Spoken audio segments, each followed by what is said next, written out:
দেখো বন্ধুরা, এইবারে আমি সেই ঠাকুরগুলোকে পরিষ্কার পরিচ্ছন্ন করে কত সুন্দর করে ওই যে আমাদের মা কালী, আজকে তো ফুল আনতে পারলাম না, কারণ হচ্ছে এতগুলো কাজ সেরে আর আমার শরীরটাও ভালো নেই, বাইরে বেরোতে পারিনি, ঠিক মতো বাজার হাট করে খেতেও পারছি না।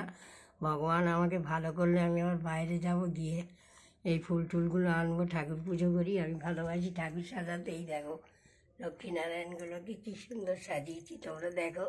এক হাতে আমি করতে পারছি না, সব দেখাচ্ছি। আমাদের গণেশ আর এই ফুলদানিটা সেদিন তোমাকে দিয়েছিলাম, ওইগুলোকে খুলে কি সুন্দর করে একটা ফুলদানির মধ্যে দিয়েছি। ভালো লাগে আমার খুব ফুলদানি সাজাতে, আর খুব সুন্দর হয়েছে। দেখো তোমরা ফুলের টিসটা কি সুন্দরভাবে সাজিয়ে দিয়েছি একটা ফুলদানির মধ্যে।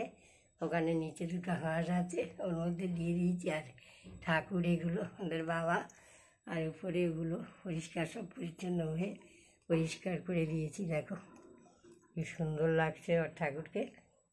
আমি পুজো করে খাবে, খিদে পেয়েছে, মা মা করে চেল্লাচ্ছে। এই দেখো আমাদের মা কালীটা সামনে থেকে কত সুন্দর লাগছে। বন্ধুরা, ঠাকুর সাজাতে কার কার ভালো লাগে বলবে। কি সুন্দর এইসব করে দিয়েছে। আর এই ধূপ ধুনো বাতি জ্বলছে ঠাকুরে। এইবারে আমার কাজটা হয়ে গেল। দেখো বন্ধুরা, খুব সুন্দর লেগেছে ফুলদানিটা, ঠাকুরগুলো মানিয়েছে, দেখেছো?